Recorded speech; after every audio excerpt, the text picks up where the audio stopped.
Have you ever loved someone so completely that if a doctor told you the price of keeping them alive was everything you owned, you would have signed the papers before he finished the sentence? Have you ever looked at the person you built your whole adult life around and thought, take the houses, take the savings, take the future, just don't take him? And what would you do after sacrificing every last thing to save your dying husband, walked into his hospital room, and realized the man you were trying to rescue had been helping plan your destruction the entire time? That is the kind of betrayal people think only happens in movies. The kind so cold, so calculated, so perfectly timed that your first reaction is not anger, it's disbelief. Because your mind cannot accept, not in the first second, that the man whose body you washed, whose pain you carried, whose life you bought back with everything, was never dying. He was waiting, watching, counting on your love to do exactly what it had always done. Give more than was safe, ask fewer questions than you should, and call it devotion while he turned it into leverage. Have you ever been so exhausted by loyalty that by the time the truth hits you, you don't even feel the floor disappear right away? You just stand there, one hand on a hospital door, hearing words you know will ruin your life, and somehow your body goes still before your heart can catch up. That was me. I had sold 3 houses. 3, not one extra property, not some small investment account I could rebuild later. 3 homes. 27 years of sacrifice, 27 years of rent checks, repairs, late nights, leaking roofs, tenant calls, tax forms, scraped knuckles, and every practical little dream a woman builds when she believes she is creating security with her husband instead of feeding a trap he's been sharpening behind her back. I sold all of it to save him, and I would have sold more. I need you to understand that part, because people love to judge women after the betrayal is visible. They love to ask why she didn't see it, why she trusted him, why she didn't protect herself, why she was so blind. But tell me this. How is a wife supposed to protect herself from the one fear love teaches her to surrender to completely? How do you stop and calculate when the man in the hospital bed is supposed to be dying? How do you stop and calculate when doctors are talking about time, survival, urgency, windows closing, treatment needing to be now? What kind of woman says, wait, let me think this through, when the love of her life may not survive the month? No. Women like me don't stop and calculate in moments like that. We move. We save, we sign, we sell, we pray, we hold it together for everybody else. And sometimes that is exactly why the wrong people choose us, because they know our loyalty has muscle memory. They know we'll step into the fire before we ask whether they lit it. That was the real terror of what happened to me. Not just that my husband betrayed me, not just that his ex-wife was standing there when the truth came out. It was the realization that they had studied me long enough to know exactly how to use my love against me. He knew I would never let him die if I could stop it. He knew if they put the right diagnosis in front of me, if they used the right words, terminal, urgent, experimental, not covered, now or never, I would liquidate my whole life with my own hands and thank God I was still in time to help him. He knew that. He counted on it. And if you've ever been the reliable one, the loyal one, the woman everybody describes as strong because you always show up, always give, always sacrifice, then you know exactly why that kind of betrayal cuts deeper than theft. It's not just that they took from you, it's that they used the best parts of you to do it. By the day of the surgery, I was running on caffeine, fear, and prayer. The doctor said this procedure was his only chance. The surgeon looked me in the face and told me they were optimistic but careful, optimistic but realistic, optimistic but expensive. Every sentence had a number attached to it. Every form I signed felt like another brick pulled out of the life we had built. but I signed them all. Because when death is standing in the doorway, love doesn't negotiate. It just bleeds. I sat in that hospital waiting room with my hands shaking and my heart trying to bargain with God. I remember the cold of the plastic chair under my legs, the burnt coffee smell, the fluorescent lights that make every family in a hospital look equally devastated and equally invisible. I remember the surgeon finally coming out and saying the operation was a complete success. A complete success. I thought my knees might give out from relief. I cried. I thanked him. I thanked every nurse who passed by. I must have looked like a woman who had just been given back her whole world. Because that's exactly what I thought had happened. I thought I had lost everything except the one thing that mattered most. And somehow that still felt like enough. Then I walked toward his room. The door was slightly open, just enough for me to hear voices before I stepped inside. I should have gone straight in. Any loving wife would have. Any exhausted woman who had just emptied her entire life into a hospital account would have rushed in to touch his face and thank God he was still breathing. But something in the tone of his voice stopped me. It wasn't weak. It wasn't fragile. It wasn't the voice of a man who had just come through the fight of his life. It was easy, light, almost amused. And then I heard the sentence that split my life clean in half. It worked. All the assets are transferred. She didn't suspect a thing. I froze. I looked through the crack in the door, and there he was, sitting up, strong, smiling, holding his ex-wife's hand like the last 27 years had been some ugly little detour they had finally corrected. That was the moment the title became true. I had sold 3 houses to save my dying husband, and I was standing there realizing there had never been a dying husband to save. There was only a man I loved enough to destroy myself for, and a man who had decided to use that love as the perfect weapon against me. Have you ever had a moment where your whole future changes, but your body doesn't know whether to collapse or go numb? Have you ever felt so betrayed that the tears come first, but the scream never does? Because one tear did fall, just one. I wiped it away, and then I smiled. Not because I was okay, not because it didn't hurt, but because in that 1 second, standing outside that hospital room, I understood something they had not. They thought they had taken everything from me. They thought a broken woman would come bursting through that door, screaming, begging, unraveling, giving them exactly the chaos they had prepared for. What they did not understand was this.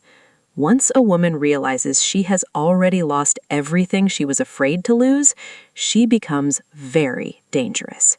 Because I did not open his door. I turned around. I walked straight down that hallway, and then I opened another door.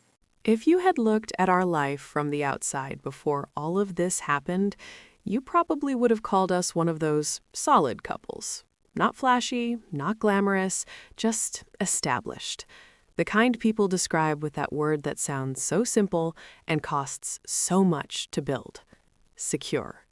We had been married 27 years. 27. Long enough to survive recessions, family funerals, health scares, tax seasons, broken appliances, teenage rebellion from nieces and nephews we helped raise, bad contractors, tenant disasters, and all the 1,000 little crises that don't make a marriage look romantic, but do make it look real. We weren't rich in the way people imagine rich. We weren't sipping champagne on yachts or posting vacation photos from the Amalfi Coast. But we had something better, or at least I believed we did. We had assets. 3 houses, paid off, not inherited, not lucked into, not handed to us by some generous relative. Built, protected, managed, earned. They were our retirement, our cushion. Our proof that 27 years of doing the hard, boring, practical work of adult life had not been wasted. What people didn't always see was that I was the engine behind most of it. My husband loved to present us as a team, and on paper, maybe we were. But anybody who has ever been the foundation in a marriage knows the difference between public credit and private labor. He was the one people found charming. He knew how to talk, how to negotiate, how to stand in a room and sound like the visionary, the deal maker, the man who built a real estate portfolio. But I was the woman crawling through the ugly reality underneath those words. I was the one on the phone with tenants at 10 p.m. because a toilet backed up. I was the one sorting receipts into folders every tax season until my eyes blurred. I was the one repainting kitchens, comparing insurance policies, screening applicants, chasing late rent, meeting repairmen, checking on roofs after storms, showing up with mops and gloves when a tenant left a house in a state no decent person would leave a dog in. He was the face. I was the infrastructure. And because I loved him, and because a lot of women are raised to think invisibility inside partnership is just maturity, I never made much noise about that. I let ours cover how much of it was actually carried on my back. We bought the first house when we were both still young enough to think stress was temporary if you worked hard enough. It was a tiny, ugly foreclosure with warped cabinets and carpets that smelled like old cigarettes and rain. People laughed when we bought it, said it would eat us alive, but I saw possibility in it. I always did. That was one of my gifts, and, as I would later learn, one of my vulnerabilities. I could look at something broken and still imagine what it could become if enough care, enough discipline, enough sacrifice were poured into it. That mindset built our life. It also made me dangerously easy to use by people who knew exactly how far I would go once I believed something, or someone, was worth saving. We worked on that first house every weekend for almost a year.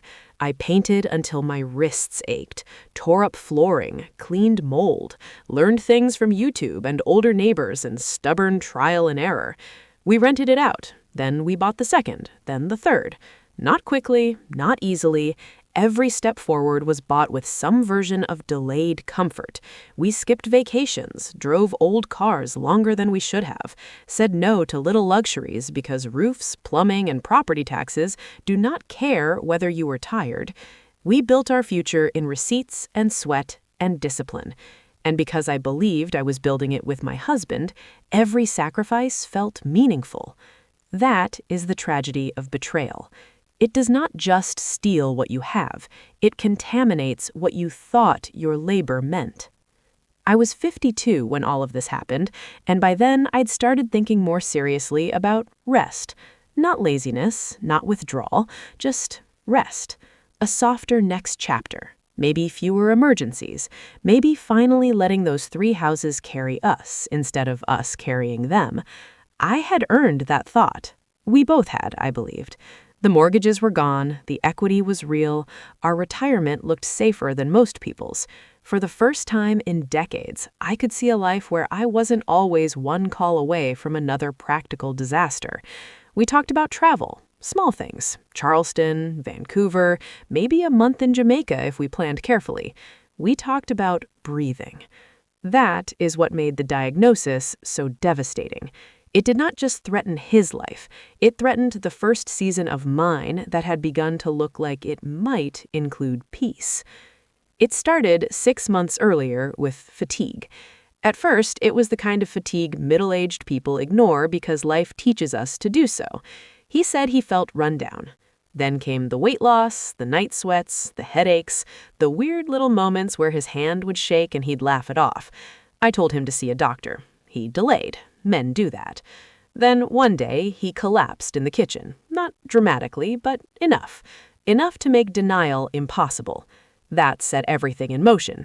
Tests, referrals, white coats, waiting rooms, words spoken in softened tones but with the same brutal impact. Critical, advanced, aggressive, experimental options only, not covered by insurance, very expensive, very urgent. I can still hear those words if I let myself. They entered my life like knives with diplomas attached. At no point in that process did I think, let me slow down and question this.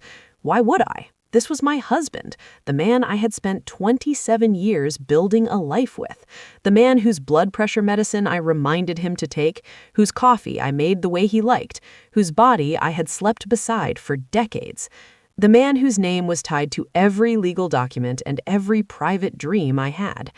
When the doctor said there was a narrow window for treatment and that if we wanted any real shot at saving him, we would need to move quickly, something in me made the decision before my fear could even fully articulate itself.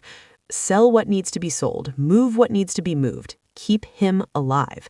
Everything else can be rebuilt. That was how my mind worked. Love first, logistics second. And maybe that's exactly why I was chosen for this kind of betrayal. The first house sold fast. That still stuns me when I think about it. One signature, one transfer, years of labor turned into a number in an account that vanished almost as quickly into medical costs. People asked me if I was sure. Friends, my sister, even one attorney who handled part of the paperwork looked at me in that careful way professionals do when they suspect emotion is overruling prudence. But I wasn't confused. At least, I didn't think I was. I told anyone who questioned me the same thing. What good are houses if the man I built with him is gone? I meant that with my whole chest. I didn't want to be one of those women who keeps assets and loses her husband while wondering forever if she should have done more. Regret terrified me more than financial loss. That's another thing exploitative people understand. They don't always manipulate your greed. Sometimes they manipulate your conscience. The second house took a little longer, and by then my world had narrowed so much I barely recognized myself. Hospital chairs, paper gowns, pharmacy bags, endless forms, calls with insurance, meals eaten from vending machines, hair tied back, no makeup, no sleep, no real thought beyond the next medical instruction. I was operating entirely inside emergency love. There's a kind of tunnel vision caregiving creates when someone you love is critically ill. You stop seeing your own future as a full landscape. It becomes a narrow hallway leading only to this one goal. Keep them here. Keep them breathing. Keep their body in the world long enough for possibility to survive. Everything else, your savings, your exhaustion, your pride, even your identity, gets pushed to the edges of your awareness because the center is occupied by crisis. I slept in the hospital chair more nights than I slept in my own bed. I learned the rhythms of monitors and IV drips. I learned which nurses were kind and which ones needed to be watched. I learned how to wipe a grown man's body with tenderness and urgency at the same time. I learned the sound of his pain before he admitted it. I argued with billing departments, fought with insurance representatives, called specialists, signed forms I was too tired to fully read because every signature still felt like action, and action felt morally necessary. People kept telling me to take care of myself too, and I kept nodding like that was a real option.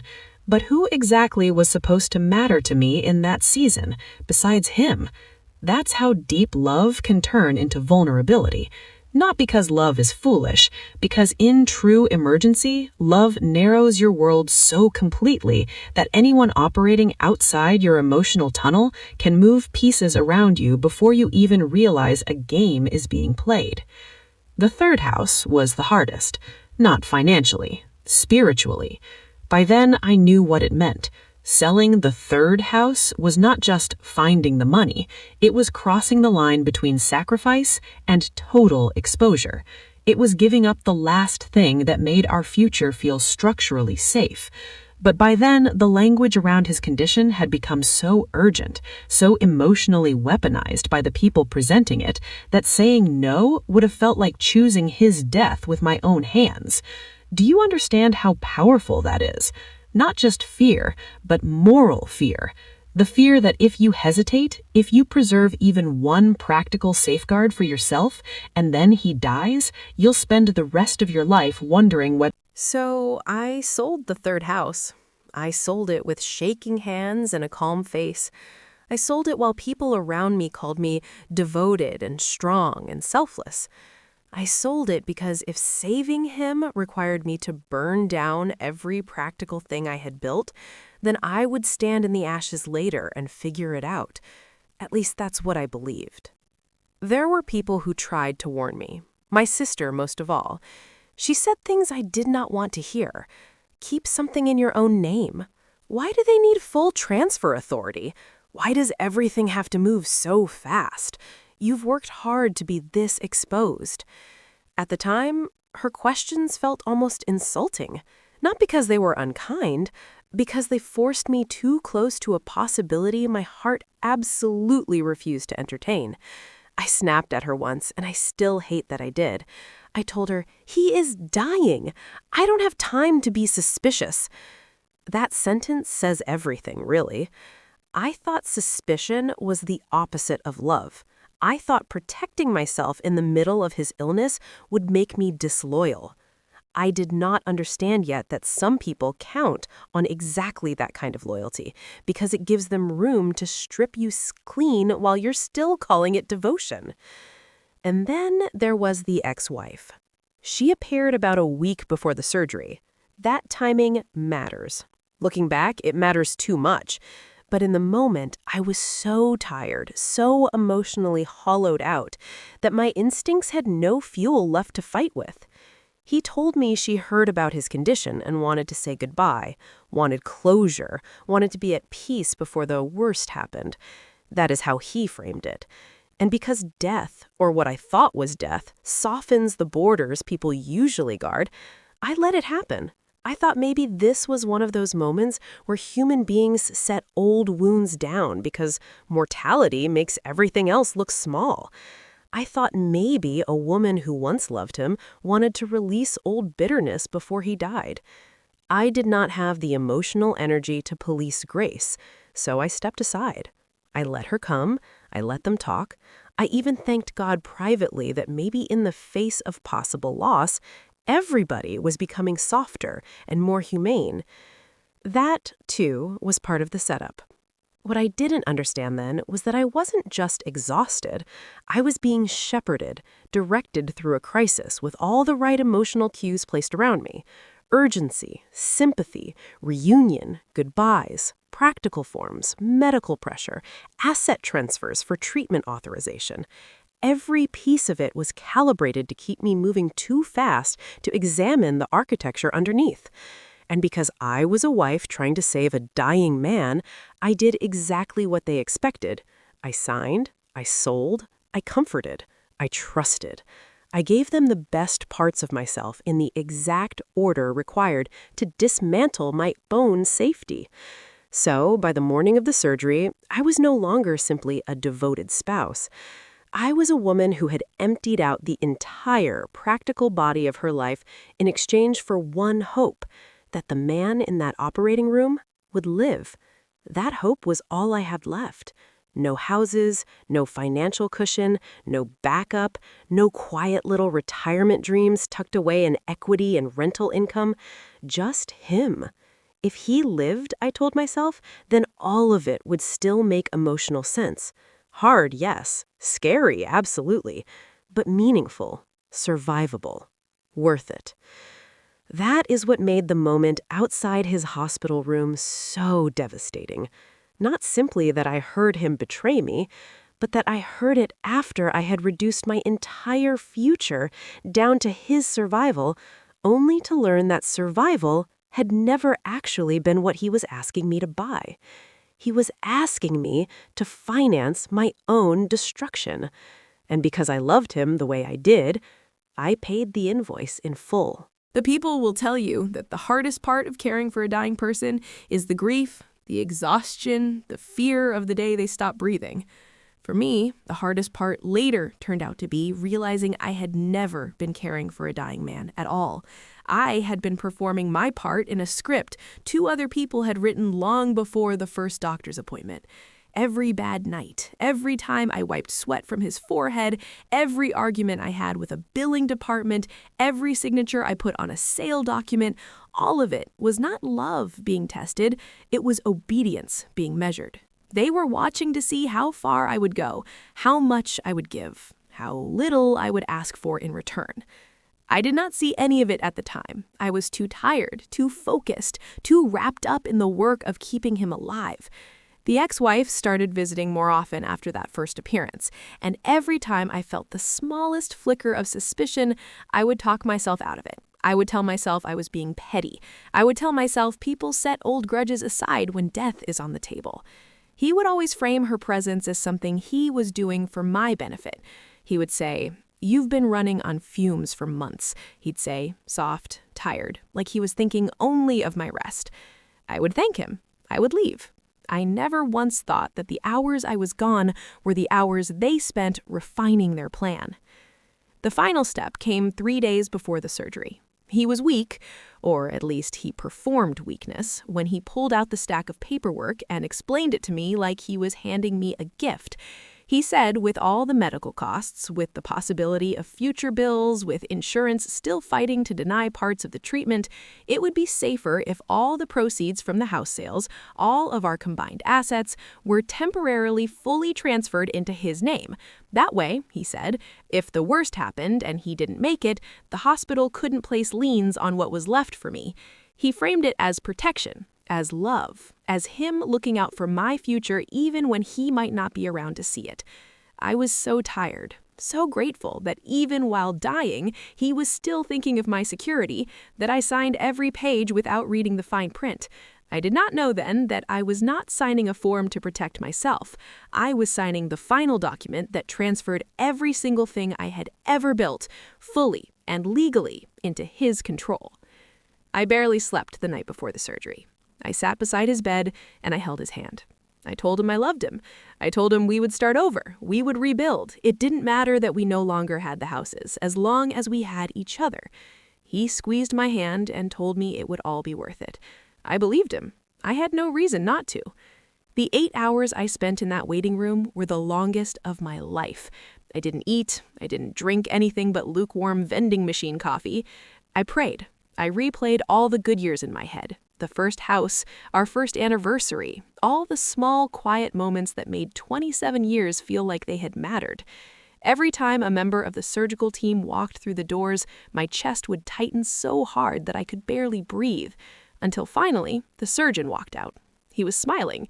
He told me the procedure had gone perfectly, better than they had dared to hope. The tumor was gone. He would make a full recovery. I cried then. I hugged him. I thanked him so many times I'm sure I sounded ridiculous.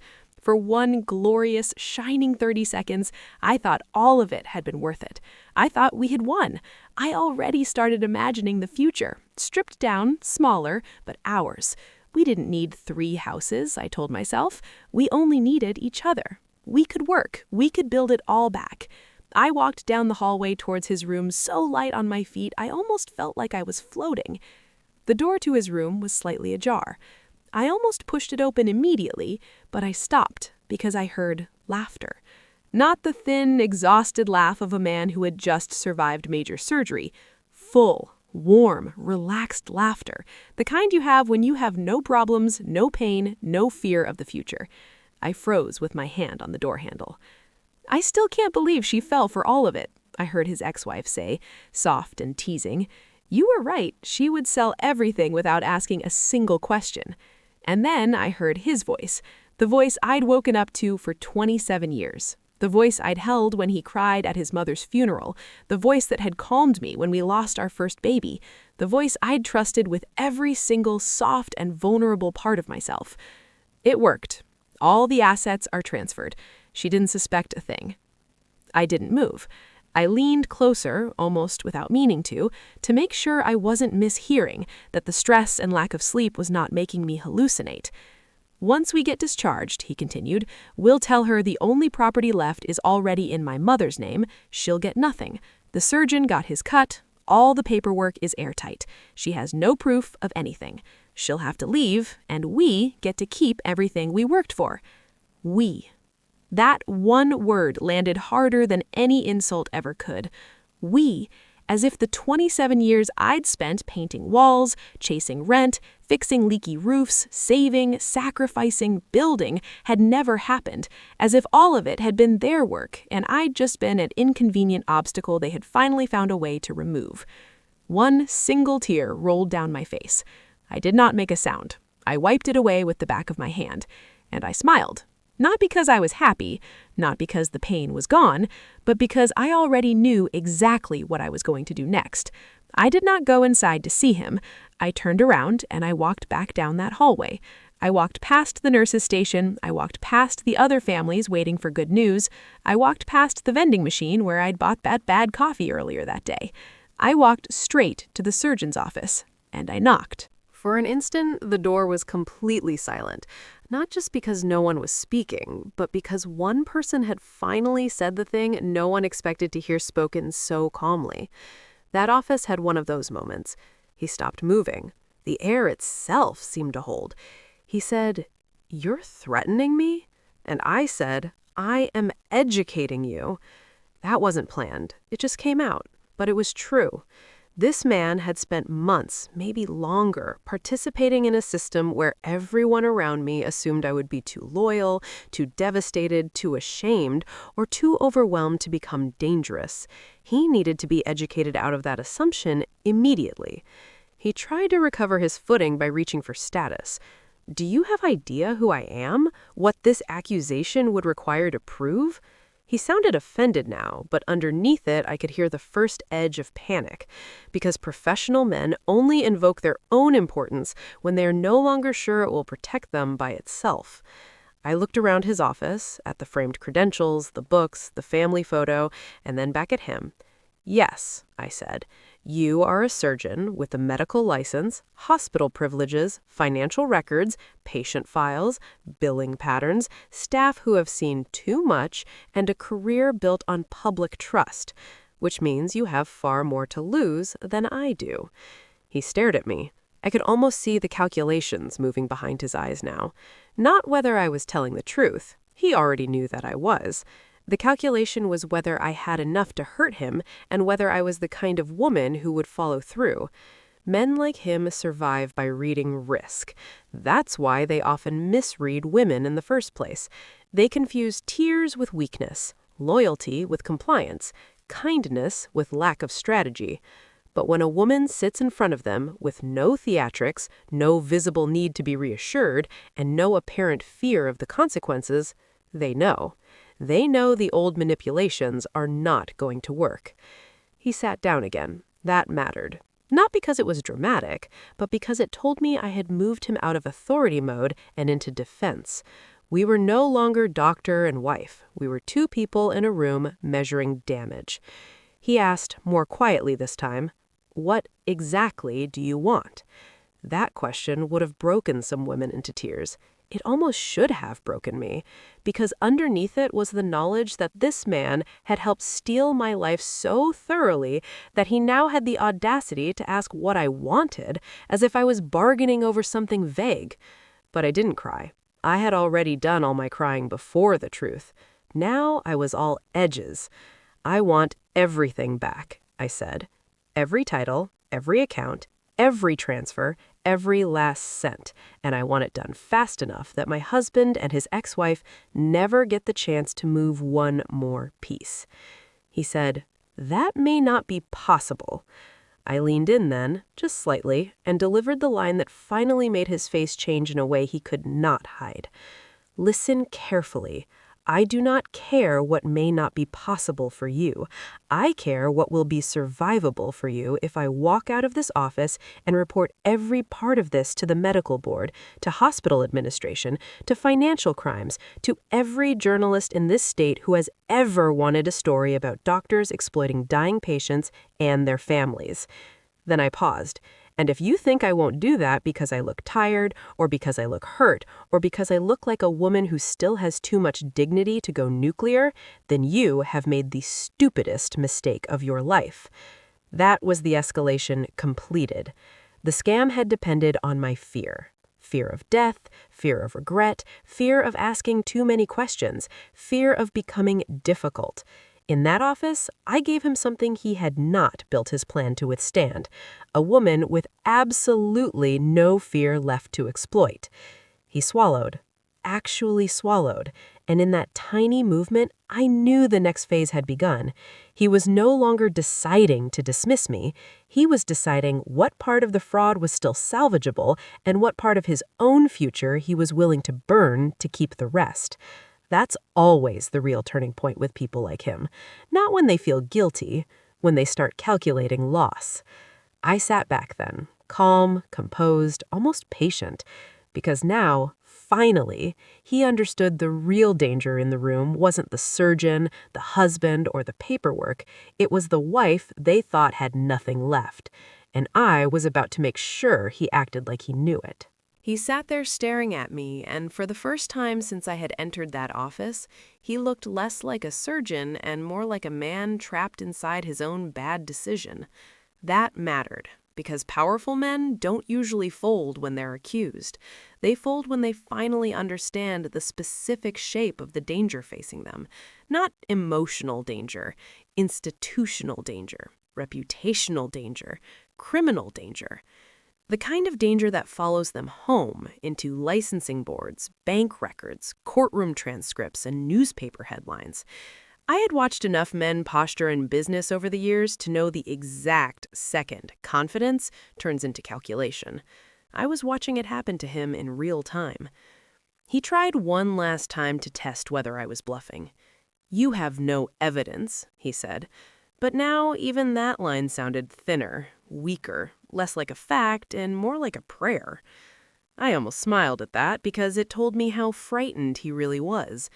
Innocent people don't rush straight to whether intent can be proven. Guilty people do. Men who are clean don't start building legal language into their denials before anyone has even filed a complaint. He was already imagining defense strategy, which meant he was already past denial. I looked him dead in the eye and said, "You are not listening carefully enough. I do not need to prove everything today. I only need to make enough noise in enough official places that men with more power than you start pulling at every thread. And once they start pulling, you know exactly what they're going to find." That hit him hard, because now he wasn't arguing with my emotion, he was arguing with my willingness to trigger process. Audits, reviews, record requests, payment trails, staff interviews, procedure notes, consent forms, asset movement. Once those machines start, individual lies become much harder to contain. He knew that. That is why his shoulders dropped just a little bit. That is why the false calm in his voice started leaking out. He tried another angle. Even if mistakes were made. Mistakes. I cut him off so fast he actually flinched. "Do not insult me by calling this a mistake." My voice still wasn't loud, but it had changed now. Harder, colder. A mistake is a typo on a chart. A mistake is misreading a lab number. This was a coordinated theft built on a fake medical emergency, fraudulent urgency, manipulated signatures, and a transfer structure designed to leave me with nothing.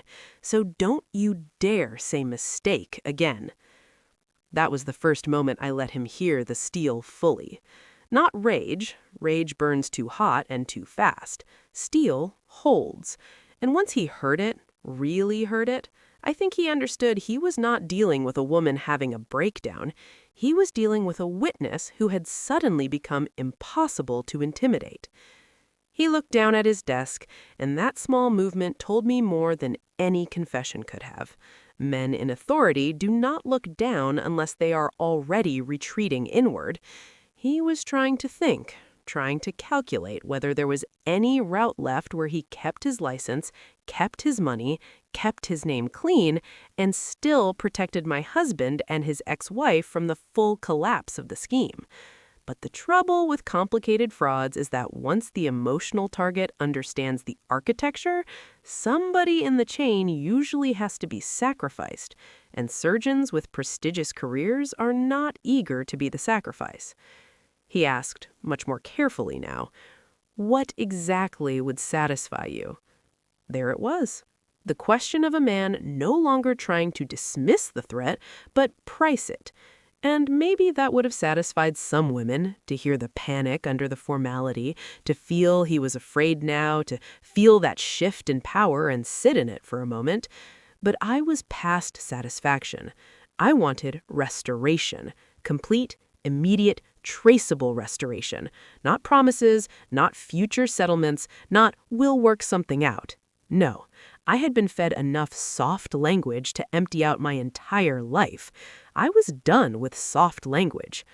I said, you are going to reverse every transfer tied to the scheme, every property title, every account, every liquidated asset, every payment trail you touched or facilitated.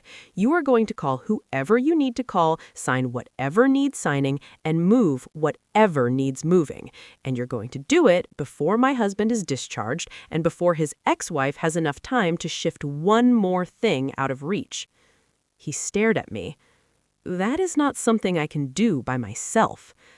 Then you should have thought about that before you joined a scheme that required my whole future as collateral. The silence after that line was different from the earlier silences.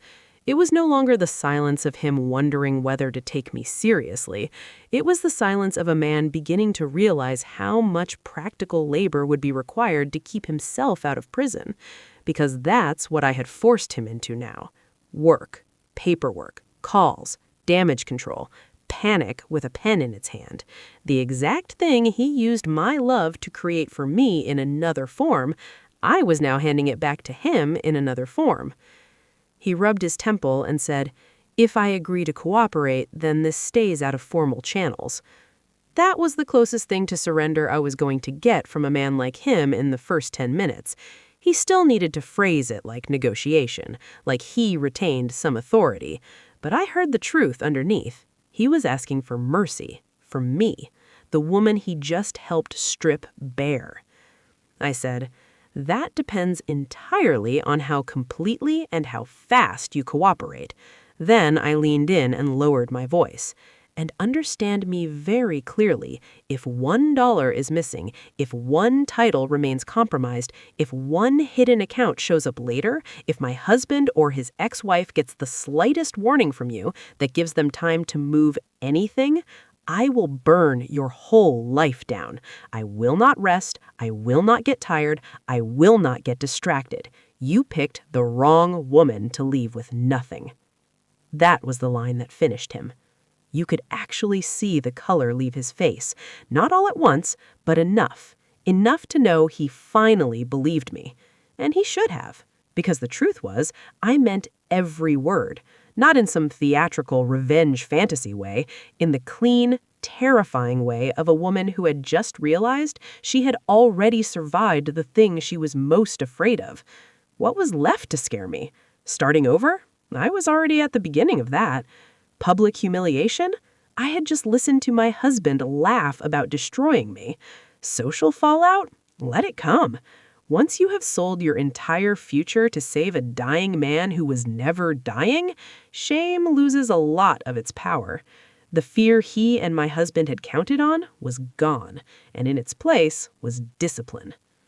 He stood up again, but this time not to dominate the room, to move, to act. That difference mattered. He went to his desk phone and stopped halfway, then picked up his cell instead, like some part of him already understood this had to happen off-book first. He started making calls in a tone I imagine he usually reserved for emergencies that threatened him personally. Short, controlled, urgent. Names I half recognized from escrow documents, transfer paperwork, one of the legal assistants from the asset restructuring file, someone in finance, someone whose role I didn't yet know, but whose voice even over speaker crackle immediately sharpened when they heard his. I sat there and listened. Every minute that passed, I could feel the scam turning from victory into burden for the people who built it. He kept trying to speak in coded language at first, administrative corrections, unexpected legal exposure, need immediate reversal strategy. But eventually, even coded language started falling apart under the pressure of specifics. Property deeds, escrow windows, wire holds, signatory adjustments, medical trust flags, provisional authorizations. He was trying to pull the machine backward before it locked permanently into place. And because so much of the scam had apparently depended on speed, on urgency, on moving me too quickly to think, speed was the exact weapon I forced back into his hands. You want to know the most surreal part of the climax? It wasn't confronting him. It was sitting there while he worked to recover my life from the same system he had used to strip it away. Watching a man who expected me to stay powerless start dialing frantically to save his own skin. That was the moment the title's emotional promise fully paid off for me. Not just that I had smiled and opened the surgeon's door, but that behind that door, the entire architecture of the betrayal started collapsing because they made one fatal miscalculation. They thought the woman who loved hardest would also fear hardest. They were wrong. At one point, he paused with a form in his hand and looked at me with a kind of strained disbelief. You would really do it. Not would you, not are you serious. He had moved beyond doubt. He was simply saying out loud the thing he had finally accepted. This woman would really take everything public. She would really become the ending of his career if forced. And I answered him just as quietly. You helped bury me alive. Why would you think I'd stop at being polite? That was the climax. Not because it was the loudest moment, because it was the point at which every lie in the structure finally met the one thing it had not prepared for. An unafraid witness with the intelligence to identify the weakest point and the will to press it until the whole thing shook. My husband thought the scam ended in the hospital room when his hand held his ex-wife's hand and celebrated the transfer. But what he did not know was that by then, the real ending had already begun in another office with another witness and a very different kind of surgery. The surgeon was now cutting himself out of the scheme as fast as humanly possible, and I intended to make sure he finished the operation. Once he started moving in earnest, everything happened with the kind of speed that tells you a system was always more reversible than they wanted you to believe when the pressure was on you. That realization made me sick in its own way. When I was the one being rushed, every delay was supposedly impossible, every deadline sacred, every signature urgent, every transfer final. But the moment his own career was the thing in danger, suddenly, phone lines opened, exceptions appeared, people answered after hours, forms were generated, holds were placed, reversals were discussed, compliance departments became flexible, and legal channels that had once looked impenetrable turned out to have side doors after all. That's one of the ugliest truths I learned in those 72 hours. Systems are often much more creative when powerful men are the ones trying to save themselves. I stayed in that office longer than I can remember exactly. Time had stopped behaving normally for me by then. It could have been 2 hours. It could have been 4. All I know is that by the time I finally stood up, the first pieces were already in motion. Emergency transfer freezes, requests to pause post-surgical discharge paperwork, reversals being drafted under language of administrative error and unauthorized restructuring. He was not confessing openly, of course. Men like that rarely do if they think they can survive through controlled language. But the substance was clear enough for me. He was pulling the machine backward before it finished swallowing me whole. Before I left his office, I made him print copies of everything that had been initiated. Every request, every hold, every communication he had touched in those first steps. He didn't want to, at first. I could see it in the hesitation around his mouth. He still hoped, maybe, that if he managed this quietly enough, he could contain his exposure later. But I told him plainly, you are not asking me to trust paperwork again. So he printed it all. I sat there and watched the pages slide out one by one like pieces of my life returning in black and white. Not fully back yet, but returning. And then I did something that probably surprised him almost as much as anything else. I did not go back to my husband's room, not to confront him, not to throw my wedding ring in his face, not to ask him why, not to let him turn his betrayal into another emotional scene where I became the one expected to process everything in front of him, while he and his ex-wife worked angles around my grief. No. I was done donating my emotions to his convenience. He did not get my tears after using my love as a weapon. He did not get one more dramatic conversation to feed on while I was still bleeding out internally. I walked out of the hospital and sat in my car with my hands on the steering wheel for almost 10 minutes before I turned the key. That was the first time the shaking started. Not in his room, not in the surgeon's office, in the parking lot, alone, where no one could see me. My whole body trembled with delayed impact. Betrayal does that sometimes. It lets you function first and collapses into your muscles later. I remember staring straight ahead and realizing I hadn't eaten anything in real food for almost 24 hours, that my throat felt raw, though I had barely raised my voice all day, and that I no longer had any idea what home meant, because the life I was driving to had been emptied out while I was trying to save somebody who never needed saving. I still drove there. To the house, to the one place that had once been ours in every emotional sense, even if legally they had tried to turn all of it into his. I walked inside and stood in the living room for a second, just listening. Silence, lamplight, the shape of all the years I had spent making that place livable. And then I did what practical women do when crying won't fix anything. I started moving. I pulled out a suitcase, I packed his clothes.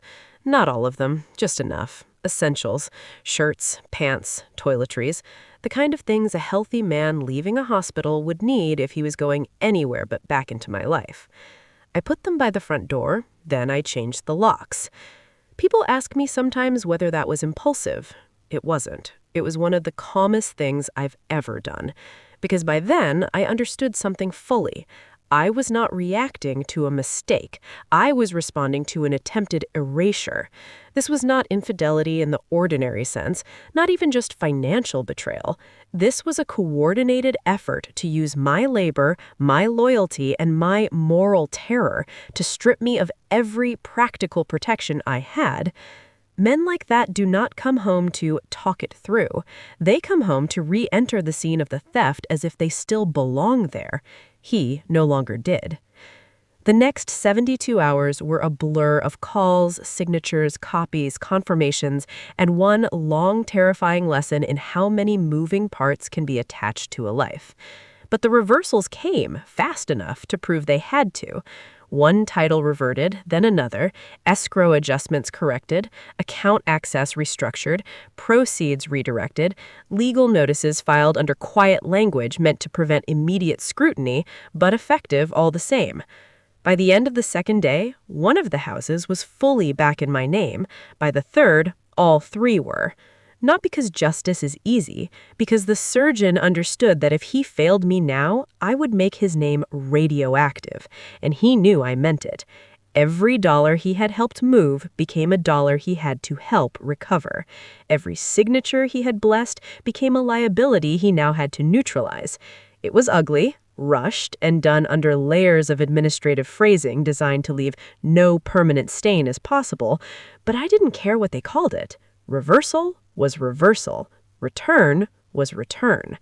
My future, which had been sliding out of my hands, was coming back piece by piece. At no point during those 3 days did I answer my husband's calls at first.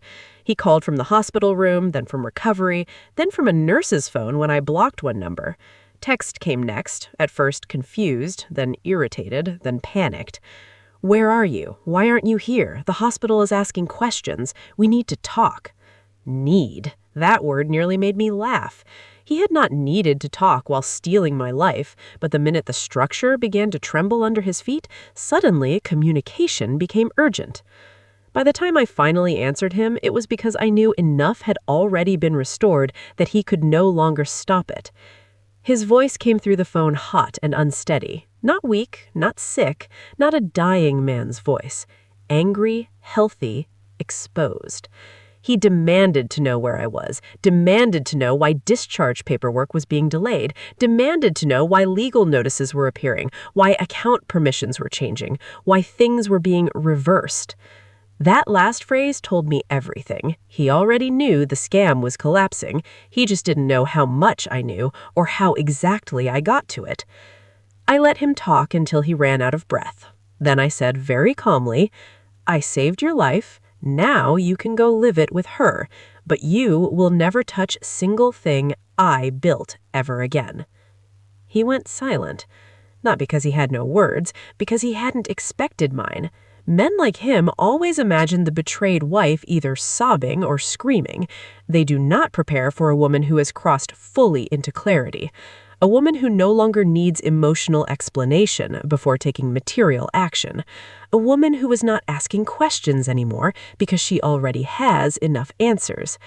He started shouting after that. Denials first, then accusations, then the predictable attempt to make me sound crazy, unstable, manipulated by stress. Then came the ugliest part: entitlement. After everything we've been through, you can't do this. Those assets were ours. Ours. That word almost took my breath. After all of it, he still wanted to stand in the language of shared life while trying to leave me stripped bare? That is how deeply some people believe your labor belongs to them once you have given it long enough. I told him the only truth left that mattered. No, they were mine, too, and you tried to make sure I would die financially while thanking you for surviving. Then I hung up. I did not cry after that, not then. I think the tears were waiting for a safer day. Trauma often postpones grief until structure returns, and structure is exactly what I was rebuilding. I spent those days on the phone with attorneys, title offices, financial institutions, and one forensic accountant my sister found through a friend who owed her a favor. I documented everything, copied everything, backed up everything in 3 places. The old version of me, the loving wife in the hospital chair, was gone. In her place was a woman who now understood the exact market value of her own trust and had no intention of letting anyone touch it again without collateral. My sister came over the second night and sat at my kitchen table while I sorted papers into stacks. She had warned me before, and to her credit, she did not say, "I told you so." She just looked at me with a kind of broken tenderness and asked if she wanted to stay. I said no at first, because habit dies hard and I'm used to carrying things alone. But then I looked at the paperwork, at the coffee gone cold beside me, at my own hands still too steady in a way that made me feel almost unhuman, and said yes. That yes mattered more than I expected, because betrayal isolates. It makes you feel foolish, ashamed, exposed, and strangely complicit in your own suffering. Letting someone sit beside me while I reclaimed my life was the first small act of healing I made without fully realizing it. By the time my husband was discharged, there was nothing waiting for him here but a suitcase and a locked door. He called again from outside the house the first time he saw it. Banged once, too, I'm told, because the neighbor later mentioned hearing it. But I did not open the door. I did not stand behind it and argue. I did not offer one final face-to-face scene in which he might try to turn guilt into confusion, or confusion into pity. He had his health, he had his ex-wife, he had the life he thought he wanted. What he did not have anymore was access to my body, my home, my labor, my property, and the soft center of me that he used as a tool for so long. He left healthy, alive, furious, empty-handed. Exactly what he had planned for me. People love poetic justice when they hear stories like this. They love the symmetry of it. He ended up with nothing, she got everything back. But if I'm being honest, the resolution was not as clean emotionally as it sounds structurally. Yes, the houses came back. Yes, the money was recovered. Yes, the scam collapsed before it could be irreversible. But I still had to sit with the aftermath of understanding that 27 years of marriage had not protected me from being studied, measured, and used. I still had to sit with the knowledge that the man beside me all those years had watched me love him harder than I loved myself, and eventually decided that made me exploitable. You can reverse titles faster than you can reverse that kind of knowledge. You can restore assets faster than you can restore innocence. Still, I do not minimize what I did recover, because women are taught to feel guilty for caring about material loss, as if houses and accounts are somehow less noble than feelings. But those houses were not abstract wealth. They were labor, time, muscle, strategy, deferred pleasure, security. They were the physical body of my future. Getting them back was not greed, it was survival. It was the difference between being betrayed and being erased. And maybe that is the deepest truth of the resolution. I was betrayed, yes, deeply, brutally, but I was not erased. They came close, closer than I will ever be fully comfortable admitting. But in the end, the thing they miscalculated was not my love, it was my threshold. They thought once they had taken everything, I would break. What they did not understand is that once they had taken everything, I was finally free to become the most dangerous version of myself, a woman with nothing left to protect except the truth. And the truth was enough to bring every last piece of my life back home. For inheritance stories. For a situation where a parent left a will and there was no major issue with content, generally I would use a 55 to 65-year-old narrator, a calm, reflective tone, taking time to reflect on the memories of the parent and the significance of the will.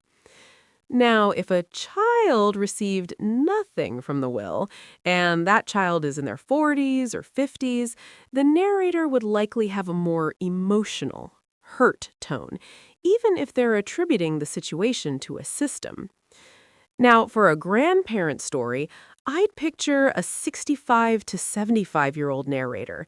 Their speech would be slower, wiser, filled with warmth and nostalgia as they share lessons from their life experiences. And in the case of a sibling betrayal relating to an inheritance, I'd imagine a narrator around 45 to 55 years old. Calm on the surface, but beneath that, a deep-seated anger and control as they navigate the feelings of being wronged. Each story would need a slightly different tone and pace to capture the unique emotional landscape of each case.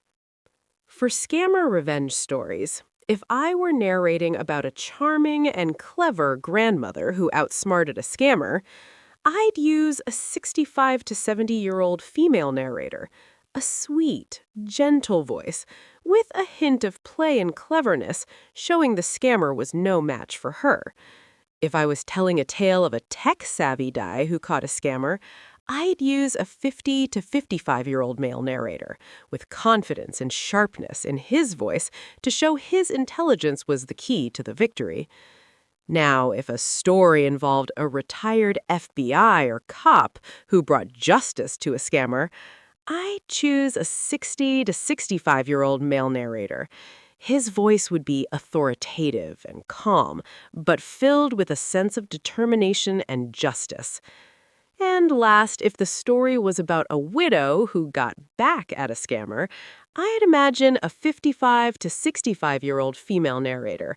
It would be a strong voice, but carrying the deep emotion of being betrayed and the power of seeking justice for herself. Each story would need a slightly different emotional tone to show the different ways the victims handled the situation and got their revenge. If you asked me today what I lost in those 6 months, most people would expect me to talk about the houses first, the money, the accounts, the physical architecture of a life I spent 27 years building with my own hands. And yes, I lost all of that temporarily, painfully, completely. But if you asked me what the real loss was, the one I still feel sometimes when the room gets too quiet and my mind drifts back to the version of myself standing in that hospital hallway, hearing the truth for the first time, I would not say property. I would say belief. Belief in the person I loved most. Belief in my own ability to read reality correctly. Belief in the idea that devotion, when given fully and sincerely, would at least be met with honesty. That was the deepest thing they took from me. Not bricks and bank accounts, Faith. The quiet, private, almost invisible faith a woman places in the man she has chosen to build her life beside. The faith that says, even if everything else fails, at least this person is real. At least this love is not a performance. At least the hand holding mine in the dark is not also reaching for something behind my back. Losing that kind of faith does not heal quickly. It does not heal because the houses came back. It does not heal because the money was restored. It does not heal because the surgeon panicked and reversed every transfer before the walls could fully close around me. Financial recovery is one thing. Emotional restoration is another country entirely. There were nights after all of it was technically resolved when I would sit in my living room surrounded by the evidence of my survival and still feel a kind of emptiness that had no name.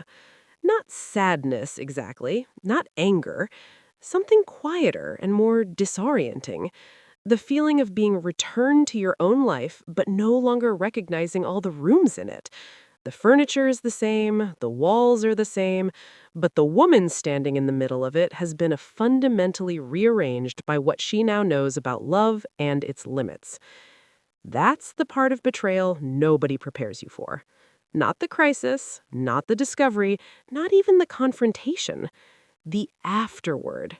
The ordinary days that follow extraordinary damage. The morning coffee that tastes the same as it did before you knew. The grocery store where you push a cart past other couples and wonder, almost involuntarily, which of them are real and which are rehearsals. The way your hands still know how to do everything they always did: cook, clean, sign forms, drive, work, answer emails, while something underneath has shifted so permanently that you sometimes feel like a stranger operating your own body from slightly too far away. That's grief without death. That's mourning a person who is still alive, but no longer exists in the form you loved them in. And it's one of the loneliest kinds of pain because the world around you keeps moving as if the thing that broke was small enough to absorb. But here's what I want to say to any woman listening who has ever been used because she loved too hard, or gave too much, or stayed too long, or trusted too completely. Your love was not the mistake. I need you to hear that clearly, because the world will try to teach you the opposite. People will look at your story and say you should have been more careful, more suspicious, more guarded, more cynical. They'll rewrite your generosity as naivety. They'll reframe your devotion as dependency. They'll take the best thing about you, your willingness to show up fully for the people you love, and turn it into something you're ashamed of, as if the problem was your heart and not the person who exploited it. No, your heart was not the crime. Their plan was. There's a difference between being foolish and being targeted. Foolish is ignoring obvious danger for no reason. Being targeted is having your best instincts studied, mapped, and then turned into entry points by someone who knew exactly how to use your love against you. That is not a flaw in me. That is a flaw in him. The person who weaponizes love is always more broken than the person who gives it. And maybe that's the hardest truth this story taught me. Some people don't love you. They love how much you're willing to give. They love the shape of your devotion, not the woman inside it. They love the loyalty without respecting the person it comes from. They study your patterns not to understand you, but to predict you. They memorize your fears not to comfort you, but to deploy them.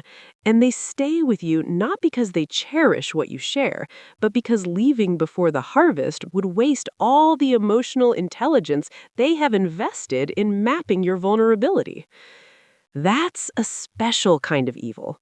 Not loud evil, not cinematic evil, the quiet, patient, domestic kind that sits beside you for decades and smiles at the right moments and says, "I love you," in a voice so practiced you'd bet your life on its sincerity. And some women do bet their lives on it. I nearly did. Not with a gun or a cliff, but with everything else. Everything I owned, everything I had earned, everything I sacrificed rest and comfort to build. I bet it all on the belief that the man holding my hand in that hospital bed was worth saving. And the only reason I'm still standing today is not because the universe was fair. It's because I happened to stop outside a door at the right second and heard the truth before they had time to bury it deeper. Not every woman gets that moment. That haunts me sometimes. The thought of how many women are sitting right now inside scams they can't see yet.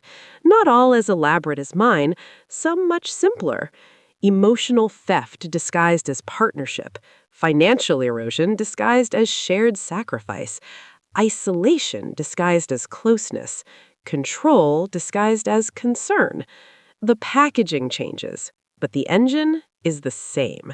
Someone is taking from a woman who has been trained to believe that giving without limits is what love looks like. And by the time she realizes what has happened, the distance between where she is and where she started can feel too vast to cross. But it's not. That's the other thing I need to say. It's not too vast. I know because I crossed it with nothing in my hands but rage, clarity, and the refusal to let the worst thing that ever happened to me become the last thing that ever defined me. And I'm not special. I'm not superhuman. I'm not some rare case of a woman who happened to have the right temperament at the right time. I'm a 52-year-old black woman who built a life with her hands, had it stolen through her heart, and then sat in a surgeon's office and demanded it back, because the alternative was unacceptable. That is not extraordinary. That is what ordinary women do when extraordinary betrayal leaves them no choice but to either collapse or become precise. And maybe that's the emotional truth. The most dangerous person in the world is not the one who is angry. Anger burns fast. It can be managed, redirected, waited out. The most dangerous person is the woman who has just realized she gave everything for a lie and now has nothing left to fear. Because fear is the leash. Fear of losing the marriage, fear of being alone, fear of starting over, fear of what people will say, fear of being labeled bitter or vengeful or difficult, fear of poverty, fear of aging without security. Those fears are real, deeply real. I lived inside every one of them. But once the person you feared losing has already betrayed you, once the security you feared losing has already been stolen, once the dignity you feared losing has already been attacked, the leash snaps. And what is left is not weakness. It is a woman with nothing between her and the full exercise of her own will. That is what my husband and his ex-wife and their surgeon failed to understand. They built their entire plan on the assumption that my love made me controllable, that my loyalty made me predictable, that my instinct to protect him made me willing to empty out my own life without asking enough questions. But those traits were not permanent locks on a permanent cage. They were choices I made inside a context I believed was real. And the second that context was revealed to be a lie, the choices changed. Instantly, completely, irreversibly. Some women burn slowly. I burned all at once. And when I did, the people standing closest got scorched first. I do not feel guilty about that. I used to think I would. I used to think if I ever had to become hard, if I ever had to stop being the soft, dependable, endless forgiving woman people expected me to be, I would feel like I had lost some essential part of myself. But that's not what happened. What happened is that the soft, dependable, forgiving version of me didn't die. She simply stopped being available to people who had proven they would use her softness as a weapon. That is not hardness. That is discernment. And discernment, I have learned, is the version of strength that lasts longest. There's one more thing I want to leave you with, and it is this. If you're the kind of woman who loves deeply, who shows up fully, who gives without counting, who stays when it hurts because you believe the person beside you is worth fighting for, then please hear me. That is beautiful. That is rare. That is powerful. But it must have a floor, not a ceiling, never a ceiling. Love should not be limited, but it must have a foundation beneath which you do not allow yourself to fall. A line below which no one, not a husband, not a family, not a system, not a crisis, gets to push you without meeting resistance. Because once you let someone take you below that line and call it sacrifice, they will keep digging. They will always keep digging until there is nothing left of you but the memory of the woman who used to live there. I almost became that memory, but I didn't. I wiped the tear, I smiled, I opened the surgeon's door, and I took my life back.